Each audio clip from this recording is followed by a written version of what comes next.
Hi and welcome to Sports Scene. We're at the Sir John Guy Stadium, aren't we, Jaylee? Yes, we are. It's kind of empty, but we have Lorraine who's like further back there.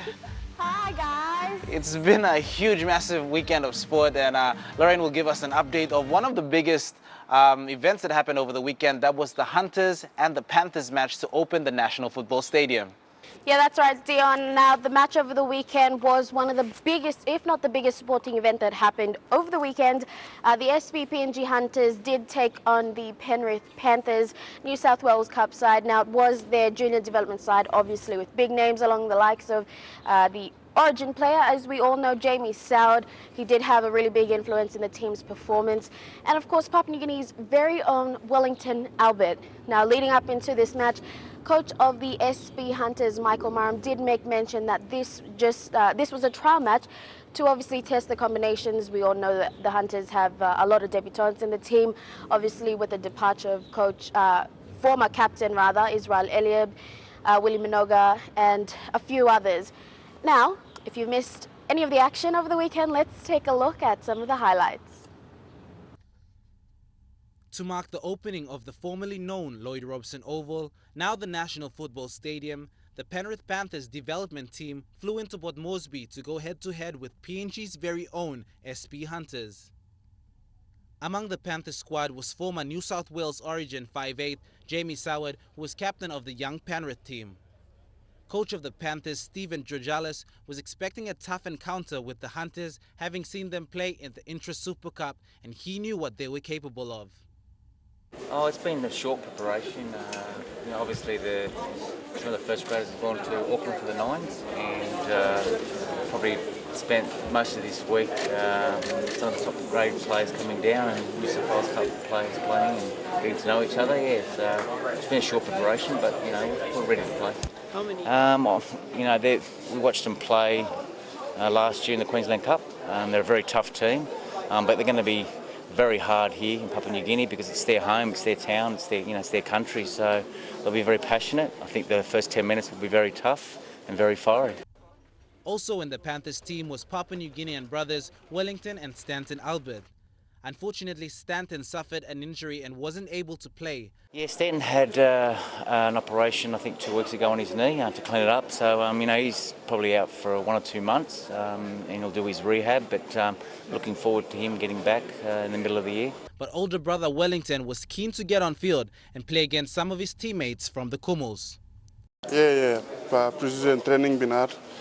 I look forward to season 2016. So. First game belum lawan Temol Pratas belum antas. Look forward. On Friday afternoon, the Hunters had their first feel of the brand new facility, and here's what they thought of the National Football Stadium. I think it's a privilege that boys come and test him. It's first of its kind to have him kind of facilities here in here. I think the first Sir John guys, but this one is more big now. Boys really enjoy him. Yeah. Yeah, I think it's.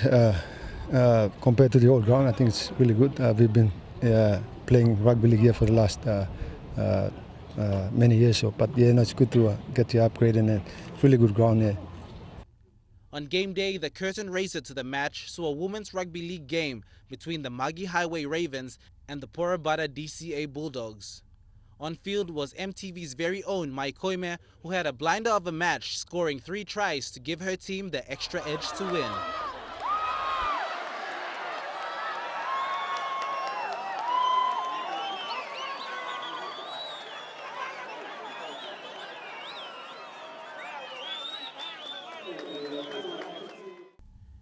Prime Minister Peter O'Neill officially kicked off the match and it was on. The visitors wasted no time with busting runs from the forwards, creating space that enabled Leilani Letu to cross the line for the Panthers' first try. Jamie Soward added the extras. The physical confrontation from both teams gave the spectators much to cheer throughout the night. Wellington Albert for the Panthers outfit proved menacing in defense for the visitors. However, the Hunters kept the pressure on but couldn't handle the ball well. Ishmael Baikawa intercepted with a break down the line, but he was taken out 20 meters short of the try line. Jamie Soward was a crowd favorite, and whenever he got close to the sideline, he was swarmed by fans.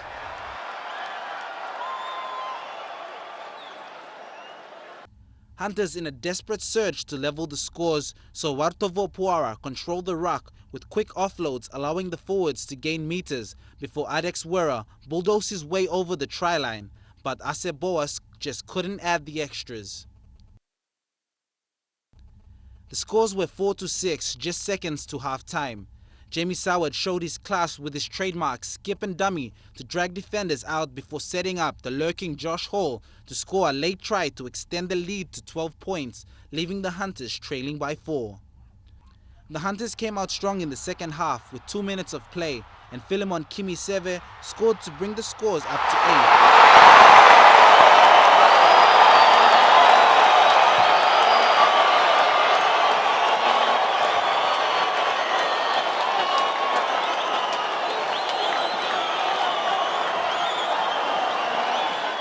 Aseboas again could not convert the extras.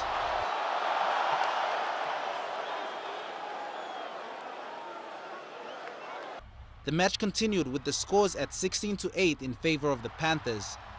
The visitors capitalized on repeated mistakes to gain meters, and a cutout pass from Andrew Hefferman found flanker Josh Hall to score. The final minutes of the game saw the Panthers counter on Hunters' drop balls and made it count, with Maliko scoring his second of the night to bring the scores up to 20. The Hunters, however, replied with a late try, but it was a little too late, and the Panthers defeated the SPPNG Hunters 20-12. Well, there's a lot of areas that they need to improve on, but generally it was a good game, and the crowd was, very supportive of them, and hopefully they can learn from the errors and do much better next time. But I'm pretty sure they'll have a good season. Oh, it was pretty amazing. I've been to the Sir John Guy Stadium, and it was nothing. It was so much better here. It was a really great atmosphere, and this is their new home ground, and I'm pretty sure it's going to be a very exciting year for the Hunters playing here. All Lion Bloyumi got a long way to go to catch up in rugby league. But with the new grounds, they should do a good. Good game for the lots of new boys, plenty of new Mangina, good game, all play good game. They're a bit all over the park. I mean, we've seen from last year and this year they're all over the park, but I mean, that's just a trial match. So we me look at one problem, I think coach, but look at him. Straight him all good, the first game, round 1, yeah. But yeah, good stadium, nice stadium, good outing, Hunters supporters too. Of course, I think we should encourage more of Australian NRL clubs to come up and have, pre-season games like this, so that our boys can be, their clubs down there can come in and scout, raw talents here. We have a big potential of, our boys playing in NRL as well. In the likes of the Panthers recruiting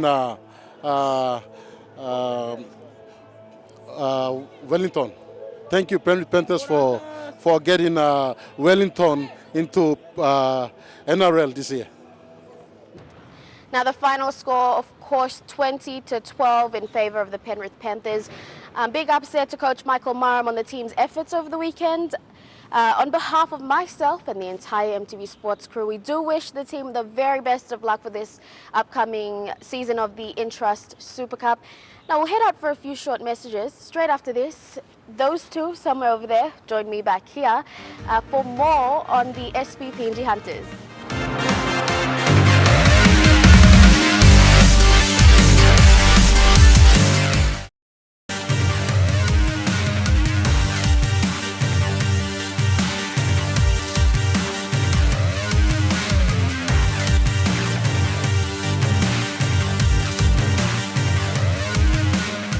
Welcome back to Sports Scene. Now, unfortunately, I did not go and join them, but I did drag them across here. Guys, still on the SP Hunters match over the weekend, what are your thoughts on the team's performance?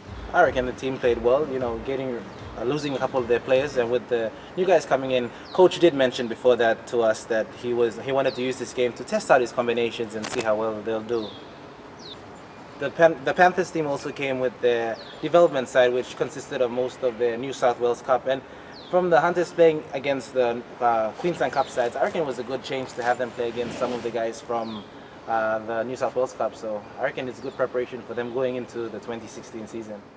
Definitely, and I mean, the match between the Panthers and Hunters just proved that the level of rugby in New South Wales, their New South Wales Cup competition, is totally different to the Queensland Intrust Super Cup. And on that note of Michael Marum's combinations, it was good to see, you know, the more senior players like Stargrowth Amian, Noel Zemming, of course. And the guys who've been there for a while. Yeah, and Ase Boas and so on and so forth take the lead. Combinations still aren't gelling quite well, but like I mentioned before, you know, he's got ample time before season proper begins, and let's just hope that, you know, all the itty-gritty stuff gets sorted. Definitely, combinations won't click over time. They need to be tested, and I reckon a match like that was good to see where the team is actually and where they can move forward before the season. Now, we met up with one of the players during the captain's run. Yes, we did. One of the two brothers within the SB Hunters team, Ase Boas. Jaylee, you know the team better than all of us. Tell us about these two brothers. Yes, so Watson is the younger brother. He just joined the SB Hunters this year, and according to Watson, he looks up to brother Ase, who are both former Warriors players. Oh, that's awesome. I can't wait to see how these brothers go on. And, how the year unfolds for them, definitely. I reckon it'll be really good. Like, with one brother having the experience and new one coming up, might add a bit of flair to the team. Now, if you don't know much about these two brothers, let's take a look at their journey. The 27-year-old bloke from mixed parentage of East New Britain and the Highlands has been an integral part of PNG Rugby League over the last few years. A representative of the PNG Kumals, most notably in the 2013 Rugby League World Cup, and a regular feature in the Hunters program. Ase Boas has climbed the ranks from the lowest level of competition, playing for the Agmark Warriors in the Intercity Cup, to the highest in country, and now shares his on-field experience with younger brother Watson.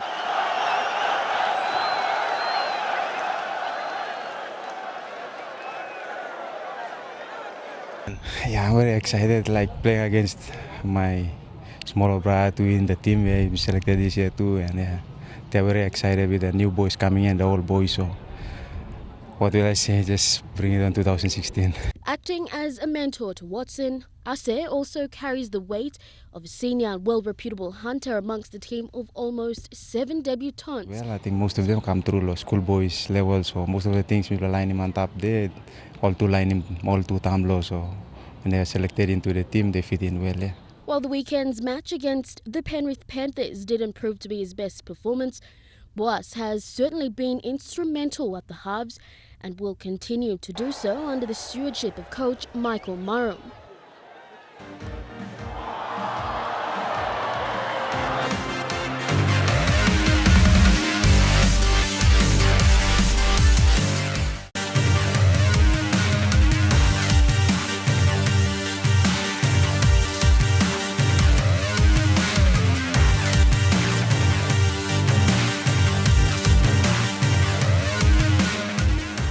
And welcome back to the show. Now, still on Rugby League, one of the biggest off-season competitions had their finals of the Coca-Cola Ebitas Southern Leg competition. Happened over the weekend, man, that's a mouthful. But yes, it was over at the Murray Barracks. And what do you think about the Coca-Cola Ebitas Cup and helping identify grassroots talent?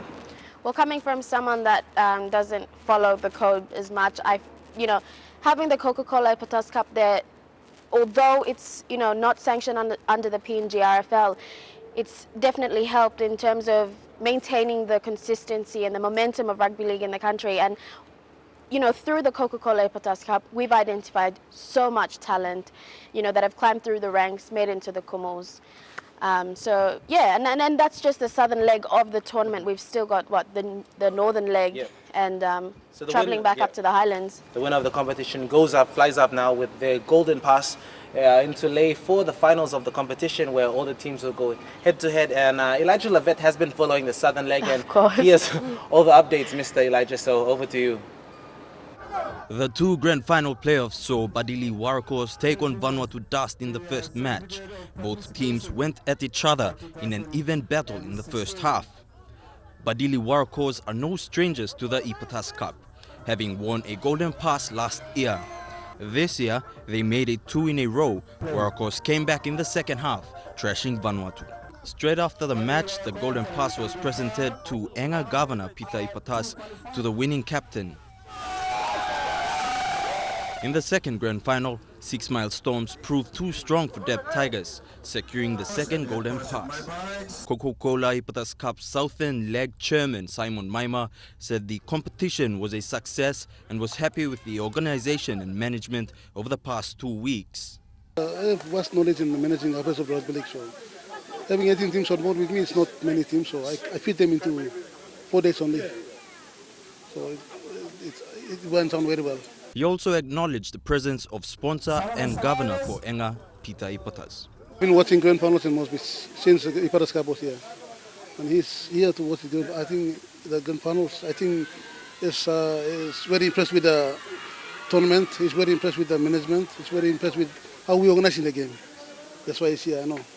I want to thank the team because they all understand rugby league, so they made it easy for us. They understand us, we understand them. Every game came the way it's supposed to be, and we play everything. Yes, I'm glad to at least have to have MAVs to the rugby league fans across the country and even the southern region. We came up with 18 teams. We went down very well according to my draws, and then we made it to the finals. This is the last game on. The first game, 8 teams made it to the top 8, and then we cut it to 4 for the finals. There's no grand final, but the floor to playoffs to the Golden Pass. Golden Passes is 10,000 in the case for the Golden Pass. And this will be given to the team that is winning the Golden Pass. They take the Golden Pass money, and then they don't go and participate in late to advance up, or they get they let the money stay there for the management to arrange the first and accommodation and other things. That covers the 10,000 Kenya for the price. The winners will travel to Leh after all regions have completed their rounds of the Ipatas Cup. The Ipatas Cup Grand Final will be held in Warburg later this year. Congratulations to all teams that participated, and as Elijah mentioned, the winners will be traveling to Leh to participate in the finals. Now stay with us as we have more sports scene after the break.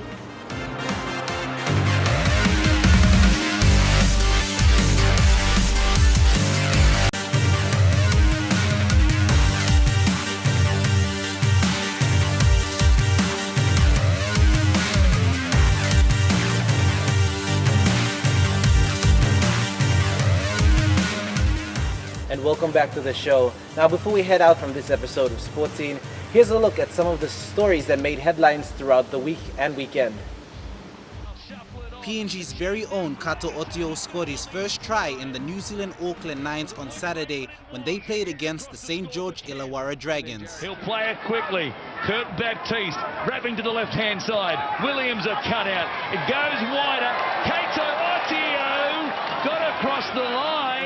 Otio played out on the wing for the Raiders and helped the team in their victory 2028. In his first ever appearance for the Raiders on field, he made his presence felt and is hopeful to be named in the 2016 squad in the NRL this season. The PNG Hebo Barramundi suffered a defeat against Ireland by 5 wickets with 47 balls to spare in the first 2020 international in Townsville. Ireland won the toss and sent the Barramundis in to bat first. Barras finished with 9 for 92 of their 20 overs. Sese Bao made 22 of 21 balls and Charles Amini Jr. made 21 of 21 and was the best with the bat for PNG. Norman Vanua had a superb day with the ball, grabbing 3 for 26. But it wasn't enough as the Barramundis lost by 5 wickets.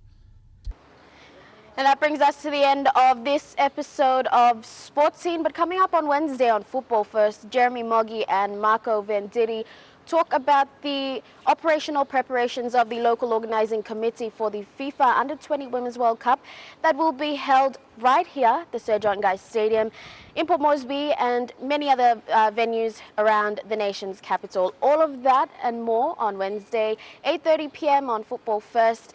Until next time, I do not have my 2-man crew here with me, but very good night to you all, and do join us same time, same place next Monday.